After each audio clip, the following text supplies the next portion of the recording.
So I'm going to talk about our work, and in looking over all the other talks, I've made this as specifically to be a talk that works within a session of talks.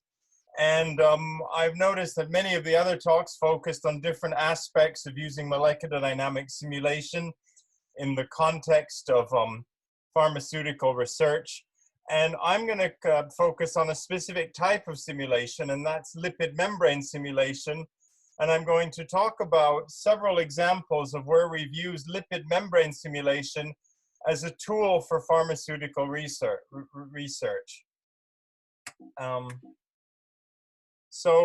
Just a little introduction about our group. So we're in Helsinki here in the Viki campus. We're in this building. I think that's my office right there.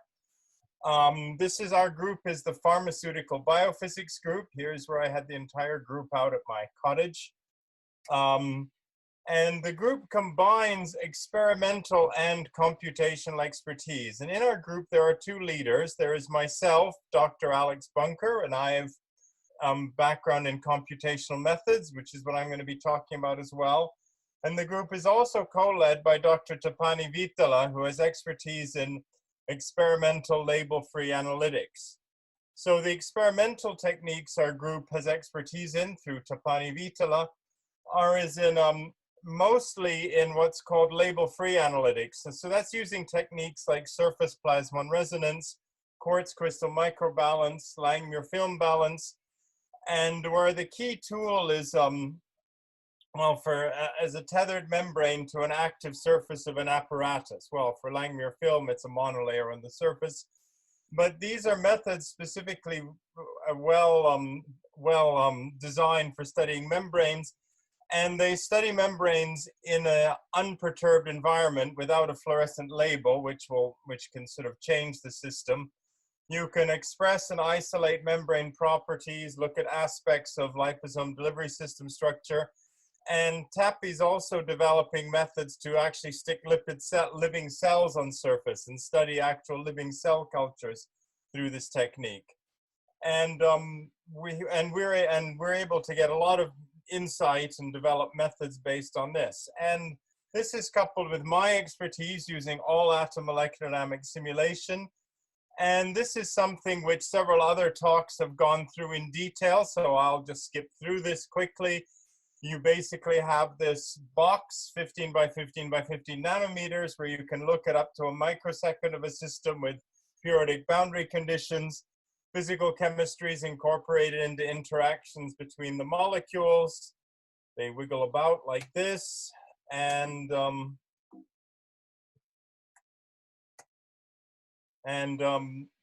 quick review. You have a set of, it's a classical model with a set of bonded interactions. And normally I do this little dance here, but that doesn't work with this, with a talk on Zoom. And non-bonded interactions to simulate the interactions between all these molecules. And I won't go through this in detail since you've heard this before in other talks.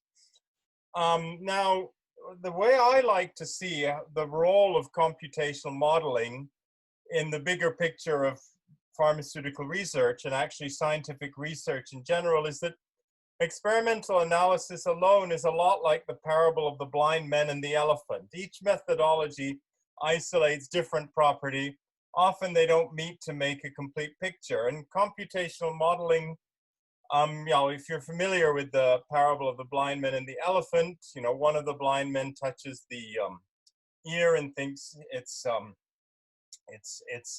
a rug. Another touches the snout and thinks it's a snake. Another touches the tusk and thinks it's a spear. Computational modeling with all-atom resolution provides this 3D cartoon that connects all experimental methodologies, and complemented by the experiment can metaphorically reveal the elephant. Now, experiment without computational modeling may be blind, but in the same sense, computational modeling without experiment is lame. It's just a model, and you need an experiment to verify it. So the two work together synergistically, and this is the whole philosophy of our research group. And the research paradigm that we work from is this, that the efficiency of drug delivery and actions is a result of interactions between these four fundamental entities: structured biomolecules like proteins or nucleic acids, lipid membranes, and polymers. These are large unstructured macromolecules, and small drug molecules, which on one hand, they're simple because they're little, but on the other hand, they're messy because unlike structured biomolecules, they're artificial. We've made them, so they don't exist before. So they have new structures in them, so that there's an extra challenge to parameterization. And our research program is applying experimental and computational toolkit to get mechanistic understanding into interactions between each of these relevant drug delivery. Each of these, it's relevant to drug delivery and action. We've published papers which involve all of these interactions indicated by the arrows here. Now in this talk, I'm going to focus on just this, our work which centers around lipid membranes interacting with other elements. Now, the lipid membrane is a fundamental structure of biological systems, arguably as fundamental as the protein. Its basis of its structure is phospholipids, molecules that look like this, with two hydrophobic tails and a hydrophilic head. They form these bilayers, and there's proteins and glycolipids are in there. These structural properties are modulated by sticking other, include co-surfactants, for example, cholesterol, to modulate the properties. And specific lipids in the membrane can have signaling role. These are very complicated mechanisms. And our understanding of these is about a decade behind our understanding of proteins. Now, the molecular dynamics simulation with an all-atom resolution is an ideal tool to study these, because you can put a section of this membrane in your simulation box with periodic boundary conditions. With constant pressure, you allow the lipids to find their own area per lipid, and you can sort of watch it and go and see various aspects of it. And in the field of biophysics, this is a mature tool. If you go to any biophysics conference and go to the poster session, you'll find whole walls with images of membranes with proteins in them, etc., like this. And in our group, we are applying this as a tool in pharmaceutical research.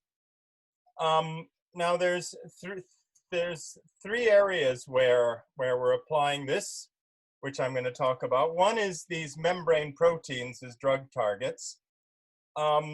Three varieties of membrane association that can divide membrane proteins. The best known are integral membrane proteins, where the bulk of the protein, including the catalytic site, is inside the membrane. And here a considerable research effort has been made into studying the role of membrane in catalysis. There are things like G-coupled receptors. This, I can't say this is new, this is a mature field.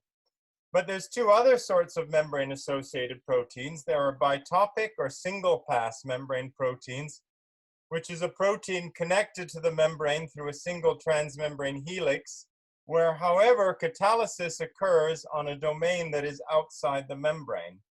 Then there are peripheral membrane proteins, which have no permanent physical association between the protein and the membrane, but catalysis, however, involves interaction with the membrane. Now, unlike the case for integral membrane proteins, very little work has been done attempting to gain specific mechanistic insight into the role played by the membrane in the substrate selection of bitopic and peripheral membrane proteins. We, in our group, have attempted this, and I'm going to talk about one of our research projects where we've studied a bitopic protein. Sometimes the protein itself is not involved. Antimicrobial agents work through direct interaction with the biomembrane. The mode of action of antimicrobial agents doesn't involve a protein at all. So the regular drug design paradigm, this is completely outside of it. And the key is the difference in the interaction between eukaryotic host and prokaryotic target membranes. These are molecules that disrupt the membranes of target bacteria, and based on natural peptides that play this role. Some work better than the others, and the nature of the interaction with both host and target membranes is the key insight. And sometimes the relevant membrane is not even a biomembrane, and this is the case for another branch of our work, which is in the field of pharmaceutical nanotechnology. Now, pharmaceutical nanotechnology involves nanoscale devices that encapsulate, protect, and target drugs. These are devices that are 10 to 300 nanometers in diameter, and they deliver the drug through the body intact to the target. They package the drug, possibly with other molecules, wrap it with a protective coating, and sometimes you can have targeted moieties on the outside. They exist in several forms: dendrimers, solid nanoparticles, polymers. You inject them, they go through the bloodstream and collect some way or through passive or active mechanism at the target site. Now, the most successful of all of these is the liposome-based delivery system. And a liposome is a pocket of phospholipid bilayer.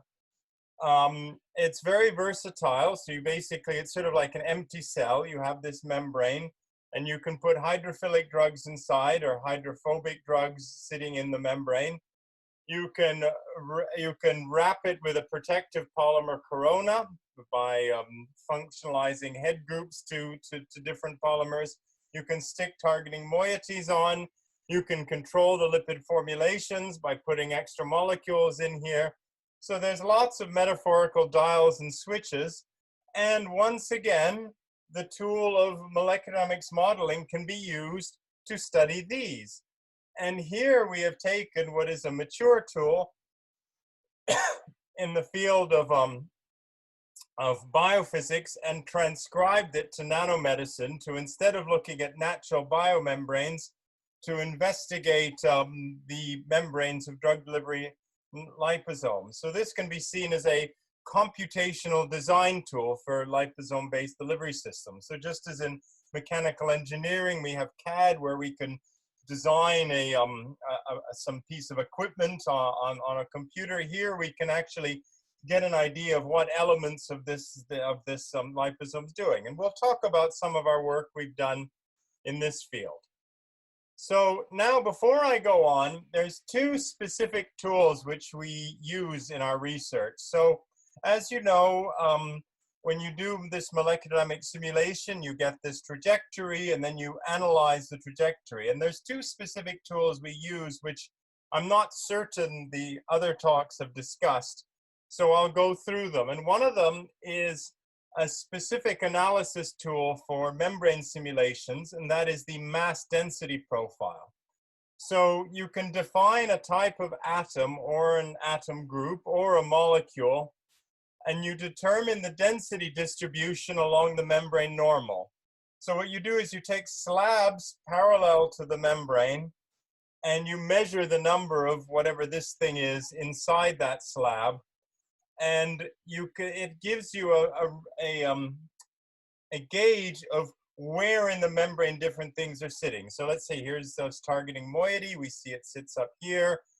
This is this polymer. It's roughly here, and here is where this peak is a phosphate head group. So things that are inside the membrane are inside in here. Things that are outside the membrane are out here.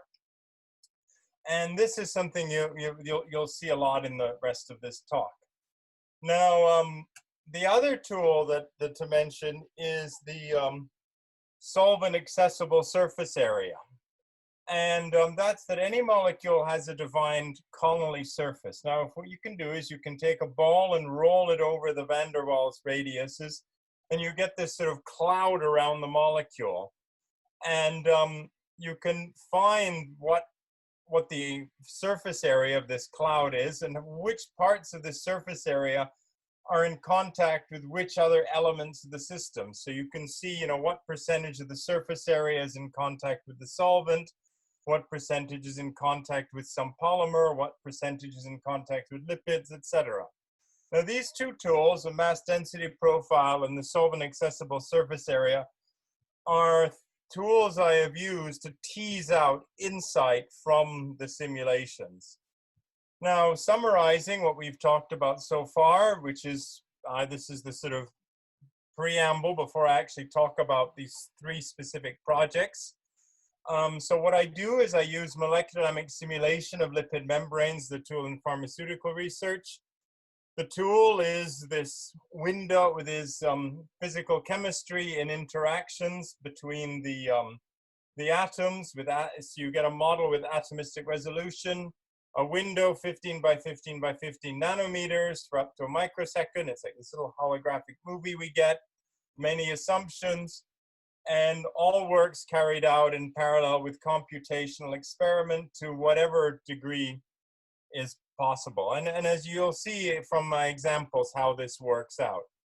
Now, topics that I've worked on over my past decade include the design of liposome-based drug delivery vehicles, antimicrobial interactions with host and target membranes, substrate selection of weakly membrane-associated proteins. These are just a set of things. Now, what I'm going to discuss is an example of each of these categories. I'm going to talk about first the membrane-bound catechol-methyltransferase inhibition. Then I'm going to talk about a project that my postdoc and I have done, developing novel class of antimicrobials. And finally, I'm going to talk about the surface properties of liposome-based delivery systems. This is work I've carried out over the past decade. So, so first, membrane-bound COMT. So what is COMT? Well, it's an important enzyme that's involved in several roles in the binary body, and its primary function is the methylation of catechols. Now, what that means is it takes molecules that looks like this, and it rips off this hydrogen and sticks on a methane group. And its substrates includes many catecholamines, dopamine, epinephrine, norepinephrine, catechoestrogens. It's a target for inhibition in relation to the treatment of Parkinson's disease, because leading drug for the treatment of Parkinson's disease is this, L-DOPA. And what L-DOPA goes through the blood-brain barrier, and once it goes through the blood-brain barrier, it gets metabolized into dopamine. Now, the reason why it's done this way is that dopamine doesn't go through the blood-brain barrier. To treat Parkinson's disease, you want to raise the level of dopamine inside the brain, so this affects that. Now, the astute observer will notice that yes, L-DOPA has one of these. It has a catechol. So it is a substrate of COMT. So COMT methylates L-DOPA, inactivates it, and thus COMT, and we don't want that because we want this stuff to get into the brain and work. So, so COMT is thus a target for inhibition. So now how does COMT work? Now the active site formation of COMT involves binding this molecule. This is its cofactor, S-adenosyl methionine. And then it binds a magnesium ion. And the binding site is formed, and then methylation occurs. And the methyl group is transferred from the atomate to the catechol. Now here we see a crystal structure of catechol, of COMT, with the atomate cofactor, the magnesium ion that's bound, and this is an inhibitor. And you see that this methane gets stuck onto the catechol there. And the leading inhibitor on the market is entacapone, and that's something particularly important for this part of the world because the Finnish pharmaceutical company Orion Pharma, this is one of the most important drugs they've ever found, and it's the leading drug that is co-administered with L-DOPA for treatment of Parkinson's disease to increase the efficacy of L-DOPA. Now, so what we've discussed before is just one isoform of catecholomethyltransferase, the water-soluble isoform, S-COMT. Now, there's a second isoform, and that's MB-COMT, and that's S-COMT plus a linker plus a transmembrane helix.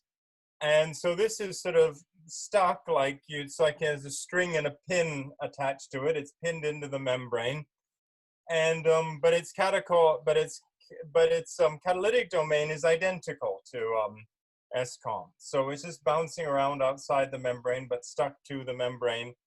And here's the extra segment that's added to the COMT. So we have two isoforms. Now, S-COMT is predominantly in the gut and other tissue, while MB-COMT is predominantly in brain tissue. So since we are interested in treating a neurological function, it could be that selective targeting of MB-COMT might be beneficial, that if we selectively target the form of COMT that's in the brain and not the other form of COMT that's doing entirely different things in the body, we may have greater efficacy with reduced side effects. So we may want to figure out how to target MB-COMT over S-COMT. So now what is known is that the two isoforms do play different roles, not very much is known about these bitopic proteins altogether. It's I mean, for water-soluble crystal structures, there's a lot. Integral proteins, there's still a lot, not as many as water-soluble, but there's very few crystal structures of these bitopic proteins. And the first one, cytochrome P450, was only found in 2014. And they showed that the linker segment has a role in orienting the catalytic domain relative to the membrane. So while the catalytic domain is entirely outside the membrane, this seems to indicate that the membrane will still play a role in catalysis. So we started our journey way back in 2008 with an original study. And when I read back through this paper, it's really embarrassing because this was pretty much a failure. We just simulated S-COMT. We were just figuring out how to do this then. We tried removing the coenzyme, key H bonds ripped, structure slowly fell apart. We tried to model the magnesium ion. That didn't work at all. You can't model such a metallic ion. So then we moved on to looking at the rest of MB-COMT. So then we studied the transmembrane helix and the linkers. Then we performed this study where this was 2011. So the computing power to simulate the whole MB-COMT didn't exist then. So we simulated the linker and the transmembrane helix in the membrane, just like that. This paper here from 2011. And we saw that the membrane helix clearly kept its position and structure. Linker loop only showed a few loose structure elements, salt bridging, etc. And it was difficult to see very much more without the catalytic domain. And but at this point, as I said, in 2011, it wasn't feasible to this.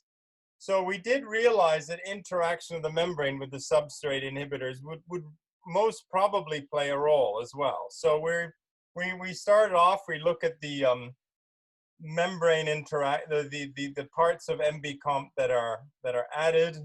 There seems to be some indication of structure and interaction with the membrane of the linker segment. But we also thought that, well, what about the interaction of substrates that with the membrane that could play a role in differentiating the substrate profile of MB-COMT and S-COMT? So then in 2012, we investigated the membrane interaction with COMT substrates, and we looked at L-DOPA and dopamine interacting with lipid membranes. And we looked at different membranes, and we found that different membranes actually interacted with the substrates in a different way, that there was strong interaction through head groups via H bonding, and for example, presence of phosphatidylserine greatly enhanced binding. So we're sort of gradually, bit by bit, putting the pieces together. And then there was a key piece of information came from outside that allowed us to get a lot further. And this is in 2012, this paper by Robinson et al. They tested a set of inhibitor compounds for affinity for both S-compt and MB-compt. And they found that a set had similar affinity for both, and another set had a preference for MB-compt. So here we see this is clear evidence and something we can actually test of compounds that have selective avidity for MB-compt. Now, the thing is the catalytic domain for both of these proteins is identical.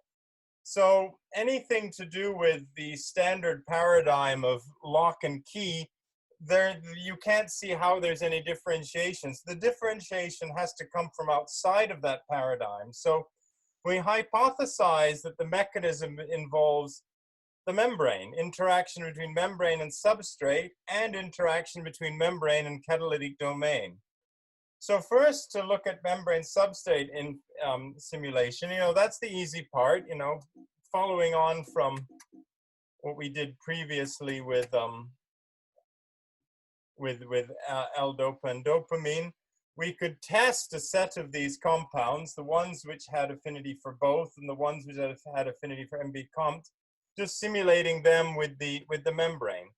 And when we did that, we at first, before we did the simulation, I thought, well, maybe some of them have greater affinity for the membrane than others. But initially, I was a bit disappointed because they all went to the membrane. But when we did some analysis looking at the relative probability of orientation and the SASA at the surface, we found a striking result that the compounds that had preferred affinity for the membrane-bound isoform of compt, they tended to orient in the membrane like this, with their catechol sticking upwards outside of the membrane, to make it more likely for catalysis to occur at the membrane surface, while those that didn't show preferred affinity for MB-compt, they oriented whichever way they wanted in the membrane. So here we have like substrate membrane interaction is one mechanism. And but this is only half the story.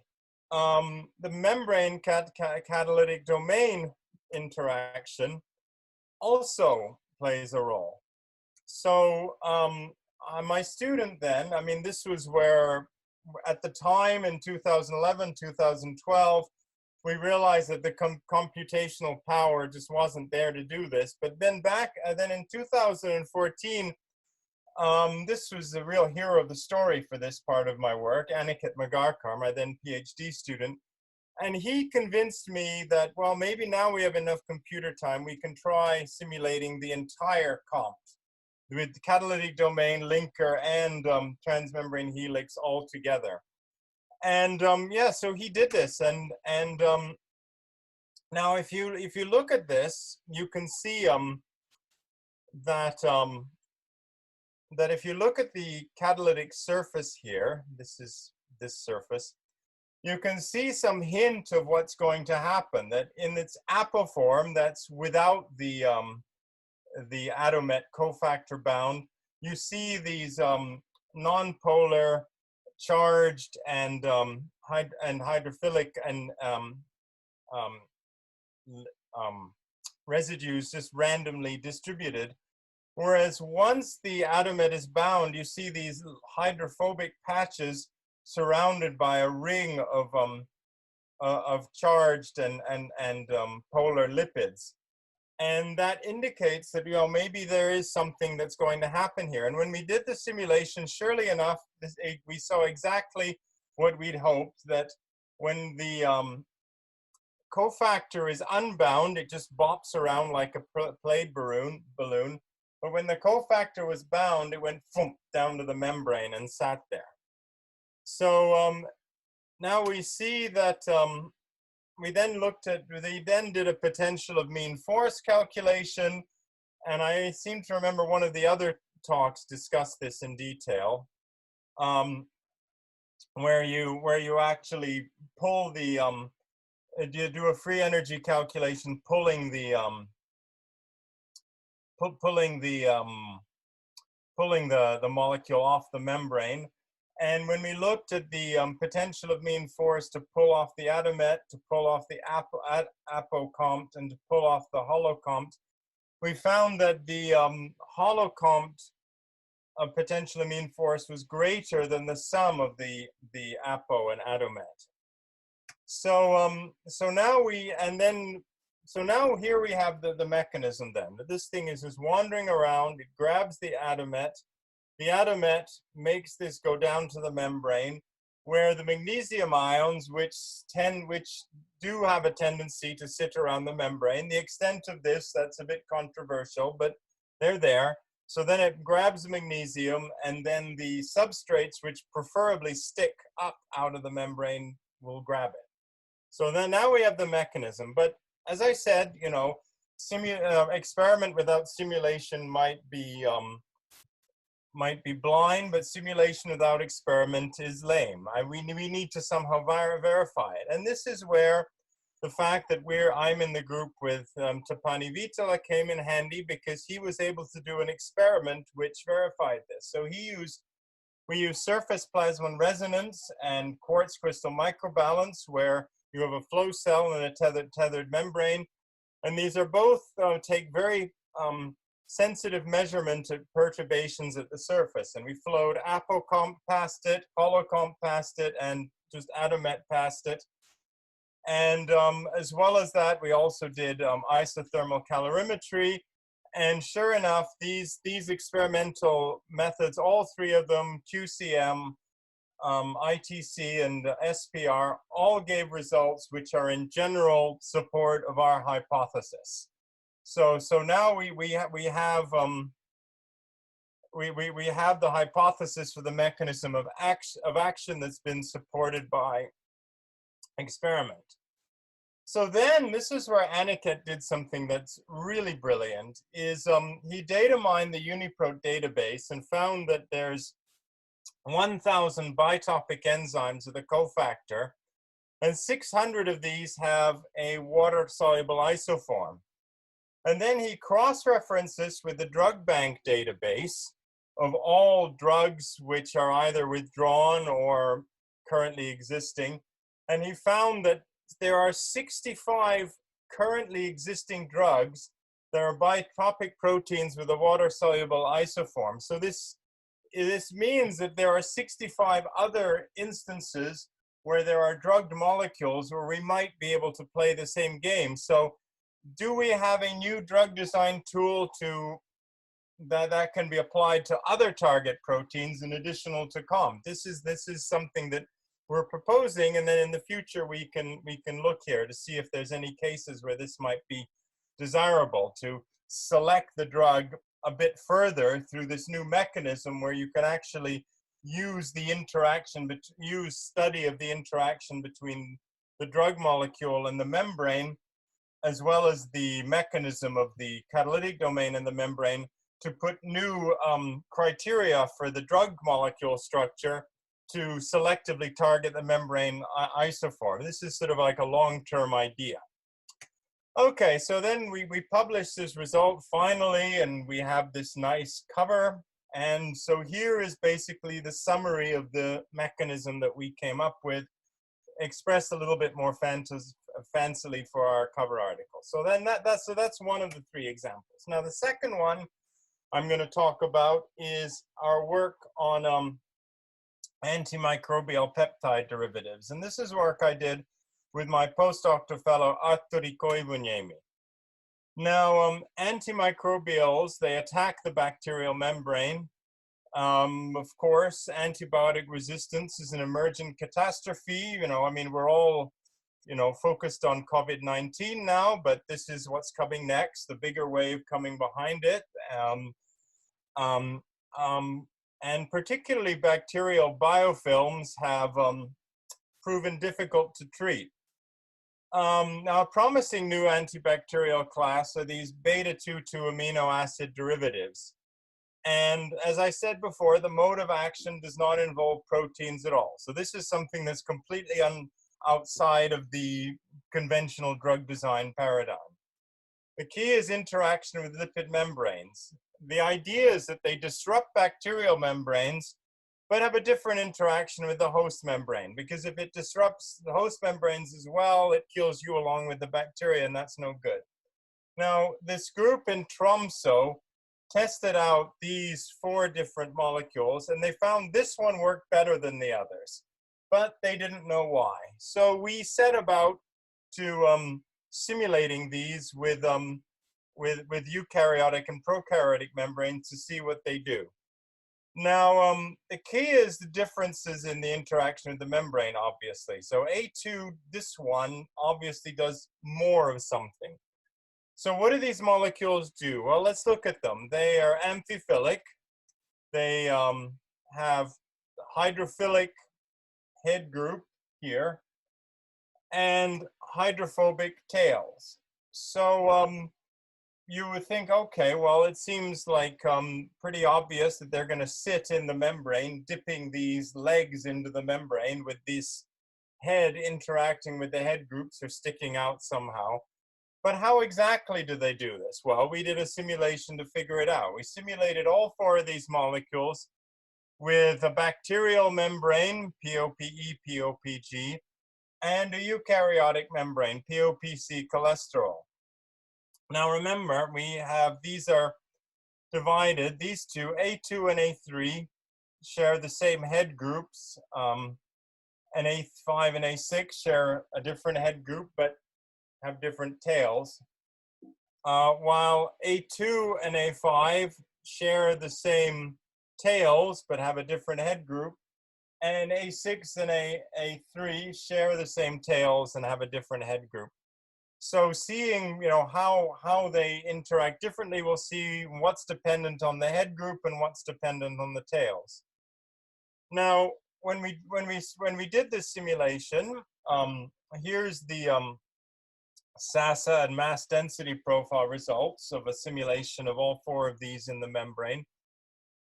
And we see, looking at separately the hydrophobic part and the hydrophilic part, looking at the mass density profile, we see this hydrophobic part has this double peak structure, where this is the position of the membrane head group. Now that's peculiar. That we don't expect that, and we find that A2 and A3, the one with this head group, seems to have more outside the membrane than A5 and A6. So these things aren't just sitting there with these 2 things dipped in the membrane, one of them sticking out. And it seems to be much more dependent, surprisingly, on the structure of the head group rather than the structure of the tails. So what are these molecules doing? Well, it turns out, looking at it more detailed, they're dancing the can-can at the membrane surface. So these molecules sometimes lift one of their hydrophobic arms, well, legs for this metaphor, out of the membrane. So in some cases, and we did this heat map, which was able to show instances of both, that this behavior of it sometimes kicking its leg out of the membrane, you see here, it's like this, is strongest in A2. And this behavior is stronger in the mammalian than the bacterial membrane. It could it could be that so the idea is that this difference in behavior means that in a certain way it could be disrupting the bacterial membrane in a way that it is not disrupting the mammalian membrane. I mean, we have a few ideas about it, but there wasn't anything further we could look at regarding this.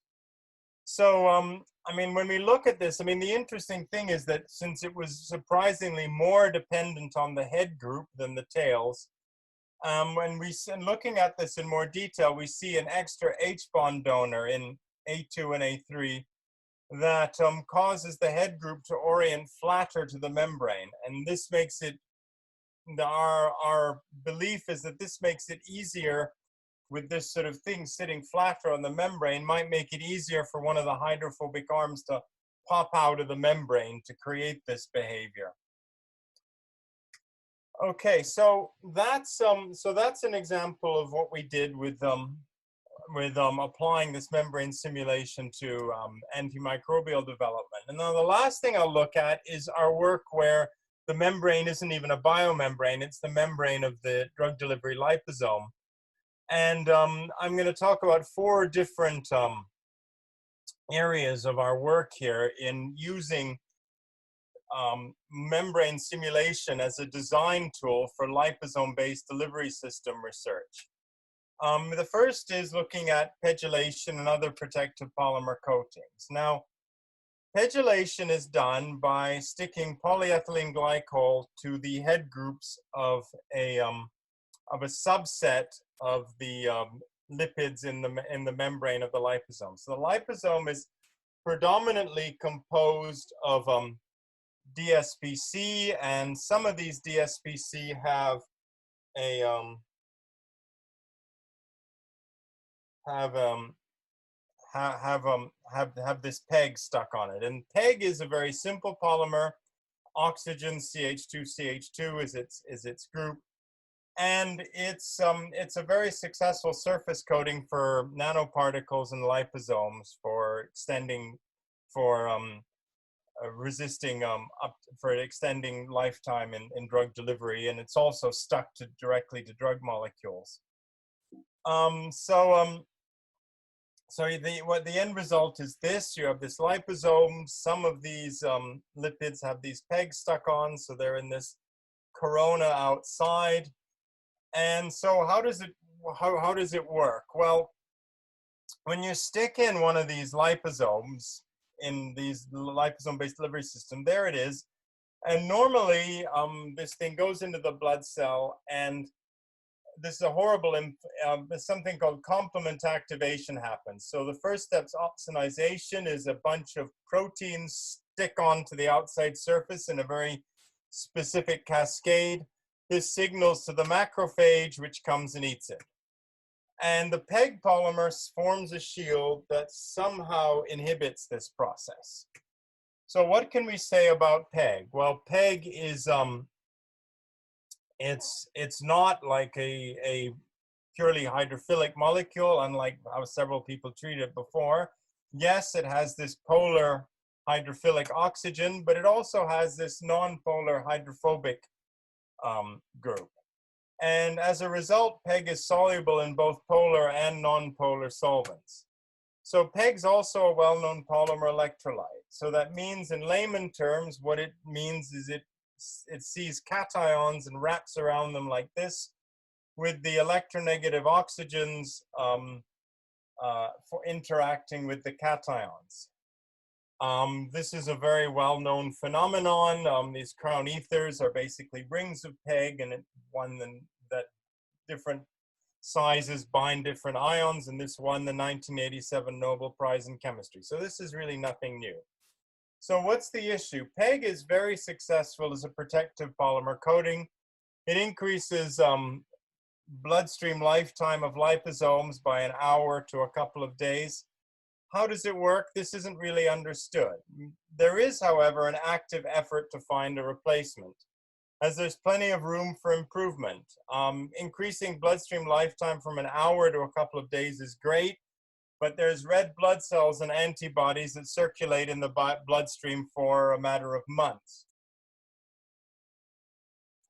So we simulated pegylated membranes. So this was the very beginning. This was back in 2011. We simulated membranes in the liquid, crystalline, and gel states with and without pegylation. And we had physiological salt concentration, and we had the same ionic strength of potassium and calcium chloride, as well as sodium chloride. All of these membranes in water. Sodium chloride is the irrelevant salt in the bloodstream. Potassium chloride is in the intracellular environment. Calcium's also there, and it plays a role, so we looked at that too. So what did we see? Well, here we are. Here's the membranes and molecular dynamics wiggling along, and you look at the PEG, and you can see that these blue are the sodium ions, and they're tightly bound with the PEG, and these aquamarine are these chlorine ions that aren't really interacting strongly. If we look at the rotating freeze frames, come on. Oh no. Yeah, there they go. Excellent. Okay, so, and then you see, like, here's the gel membrane and liquid crystalline membrane. And here you see the sodium ions are all wrapped up in the PEG here. So now, you know, that's a nice cartoon, but we want to actually do some analysis. So mass density profile, if we, here we have where 0 is the membrane center, the black is the phosphate head group peak. So this is inside the membrane, this is outside the membrane. Here we have the gel membranes and liquid crystalline membranes. These are the gel membranes and the liquid crystalline membranes here. Here we have the membranes without PEG and the membranes with PEG. Now the red is the sodium ions, the green is the chlorine ions, and the blue is the PEG. Now we see with here, this is all well known. Sodium ions bind to the phosphate head group peaks. Since this paper was published, it's been found that this binding is a bit stronger than it really should be, but qualitatively it's still something that occurs. In the liquid crystalline phase, it gets a bit deeper into the membrane, being able to interact with the carbonyl as well as the phosphate oxygens. Chlorine sits in this cloud above the membrane. Now we stick on the PEG, and we see in the gel membrane, the PEG is here, completely outside the membrane, and we see the secondary peak of the sodium ions that are bound to the PEG, as I explained previously, and the chlorine here is pushed outside the membrane. Now we see a couple of very interesting things when we look at the liquid crystalline structure. Now, liquid crystalline structure is a much looser membrane structure with a much larger area per head group. And we see two interesting things. One of them is that some of the PEG goes inside the membrane. Now, this was really not expected at all when we did this study. And, but it shouldn't be, because we know that PEG is soluble in both polar and non-polar solvents. It's not a purely hydrophilic molecule, so some of it will be comfortable inside the membrane as well as outside the membrane. And with this looser PEG structure, the chlorine ions are able to sit within the PEG level. And so then if we decrease the PEG density, we see the same effect going from 10% to 5%. Chlorine ions can sit in there. So we see that the old picture was this thing called the mushroom brush transition that described the effects of what happens when you go from a denser to a less dense surface. And then we realize this is an oversimplification. And this is the new picture that, you know, you start off, you have these cations sticking to the membrane surface with anions above it. You put some PEG on, and you end up with this neutral layer where there's cations and anions here. But you put more PEG on, and the anions get kicked out, and you have like this positive layer. And the thing is, there's nothing that's going on here that is really new. I mean, everyone knew that PEG is a polymer electrolyte. But what people didn't put together before us is that PEG is just going to be PEG when you stick it on a membrane. So then we looked at these other salts, and potassium didn't do anything interesting, but calcium did something very interesting. Is it doesn't go to the PEG at all. It binds strongly to the membrane head group, and it sits in solution. So, you know, this was surprising, because you'd think, you know, these divalent ions of PEG would want to wrap around it, but it turns out that its binding to the membrane head groups is so much stronger that it just free energy minimization makes it go there. So what's the relevance of all this to drug delivery? Well, experimental results of whether pegylation affects opsonization, this glomming on of these proteins that initialize complement activation, is conflicting. Surface charge plays a role with this. And we see when we put a bit of PEG on, it makes the surface of the liposome go from positively charged to neutral. So that may be inhibiting it. But as you put more PEG on, it goes back to being positively charged. So this could explain the finding that the best density of PEG is 5%. And when you have too much, it doesn't work as well. And there's also a competing theory that the mechanism involves the inhibition of calcium-induced liposome fusion, because calcium ions are known to cross-link the head groups of different liposomes and fuse them. So there's experimental evidence that pegylation inhibits this, and now we found the mechanism. It's just the PEG forms like a bumper that stops this.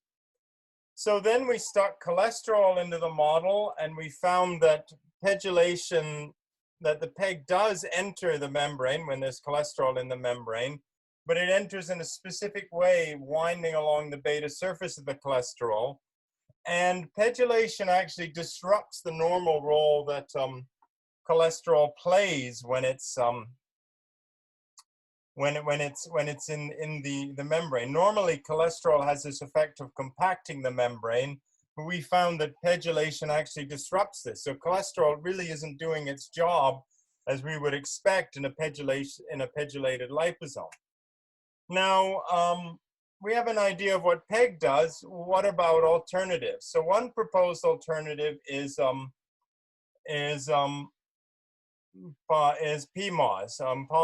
polyoxazoline. And there's many others, but this one's particularly interesting because it's actually more hydrophilic than PEG. And there's another one that's polyethyloxazoline that's slightly more hydrophobic. But both of these have been approved for internal use. So these are both things that you could use instead of PEG without having to worry about regulation, because these have both been found to be okay for internal use. So we repeated these simulations with POS and PMOS, and so here we have the three lipids. This is the PEG we looked at before, and if you put in this this monomer is polymethoxazoline, this monomer is polyethoxazoline. And we did these simulations, and we found that neither PMOS nor POS enter into the membrane interior. So all of this behavior that has to do with how PEG enters the interior, that won't happen. So these will be fundamentally different from PEG in this ways. And at 5% formulation density, POS, even though it's hydrophobic, it didn't enter the membrane, and it kind of clumped to itself further away from the membrane. Neither of these bind sodium ions, hardly surprising. They're not known to be polymer electrolytes. So then we get on to targeting ligands. And I guess I'm running out of time here. How much longer does this go for? Well, I guess we started a bit later as well, so maybe another 10 minutes, maybe we can do. Oh yeah, then I can perfectly easily finish. Okay, great. So then the next thing we do is now we've looked a bit at how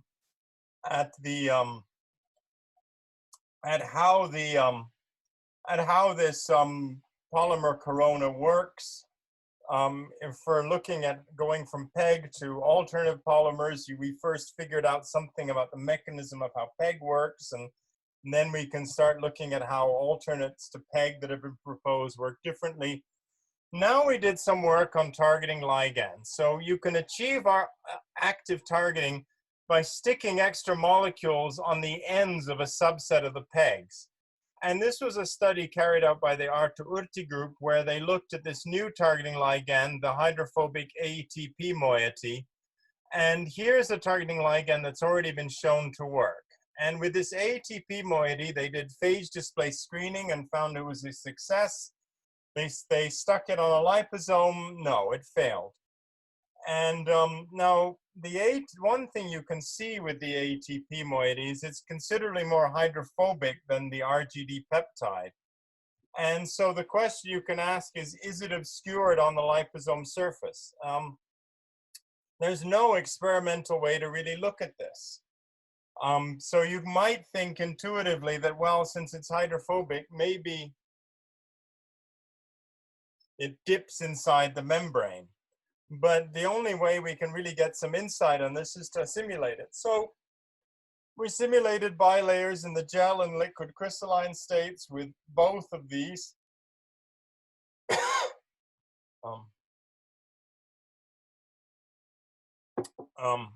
So here they go. Here's the gel membranes and the liquid crystalline membranes.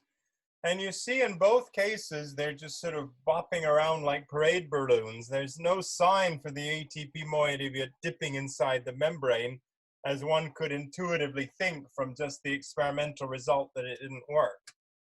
So then we looked at the solvent accessible surface area results. And here we see a very clear result that if we look at the percentage of the surface area of these targeting moieties that is in contact with the solvent, in contact with PEG, in contact with the lipid head groups, and in contact with the tails, we see that in no case is there really very much significant contact with the lipid heads and tails.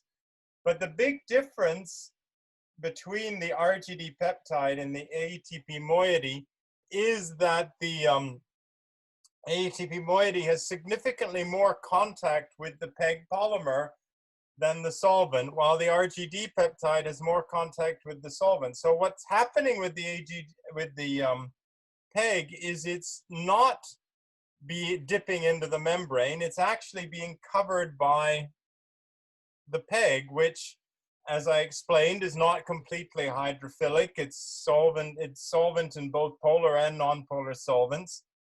When we looked at the mass density profiles, we see the same picture, that the RGD peptide was situated further out in the membrane and the ATP moiety is sitting deeper within the membrane, less exposed. So this is very relevant to drug delivery, because without our simulation, you might think, well, this shows that if I try and use a hydrophobic ligand, it's going to fail. But the simulation shows that the issue isn't that it just goes into the membrane, so no hydrophobic ligand will work. The issue is direct interaction with the PEG. So this is a solvable problem. It means that even for a very hydrophobic ligand, it doesn't enter the membrane core. If we replace PEG with a more hydrophilic polymer, that might work. But wait a minute, we just talked about this guy, polymethoxazolene, which is more hydrophilic than PEG. So then we tried it. We simulated membranes. This is with cholesterol this time, with PMOS, PEG, and POS. And sure enough, we found that for the case of PMOS, the ATP moiety was really nicely exposed to the solvent. Now, sadly, for this particular molecule, it was too late, because when they found it was failed, there was nobody else to synthesize it. So we did this simulation on its own, but this hopefully paves the way for anyone else looking at hydrophobic targeting moieties, that if it doesn't work with PEG, you might try polymethoxazolene. So we've also done work with this Indian group looking at liver targeting liposomes, where we found that by sticking them together, we could increase their exposure at the surface. We provided insight that directed the group, the formulation effort of the same group with these novel stereoamine anchored ligands, and showed how by simulating different variants, how the best way to increase their exposure at the surface. So our results directly drove their way forward. We also did some work looking at drugs carried by pegylated liposomes. So ida-cyanine green is an agent for light-triggered release. It's excited by light and heats the liposome. We looked at porphyrin and piroxicam in the membrane. And we found that for the case of idocyanine green, that it can locate either in the PEG or within the membrane. So it indicates that how it's formulated may make it work differently, because it only will do its job as a phototherapy agent if it's in the membrane. And we also did some studies of antifungal agent itraconazole and doxorubicin. So this is as well as looking at the corona targeting ligands, we're also looking at hydrophobic drugs and phototherapy agents carried by the membranes. And finally, we did some work with synthetic lipids, where this group of Frank Zoka, who's a real leader in pharmaceutical nanotechnology, formulated these lipids which have the phosphate and the choline group switch. So instead of the choline on the outside, the phosphates on the outside, and we found that it stopped binding sodium ions, which is huge. And also it had a very different water ordering effect, and it ordered water at the membrane surface in the reverse way to normal. So that could reduce the entropic barrier to fusion. So this was just some insight that we were able to get into this different synthetic lipid. So my time's about out. So finally, I present my publications for the Compton antimicrobial work. These 5 publications are what I discussed, and my work on liposome-based delivery systems involve these these work which I discussed, where red are general papers. This is an article in the CRS newsletter, and this is our review paper. Thank you very much.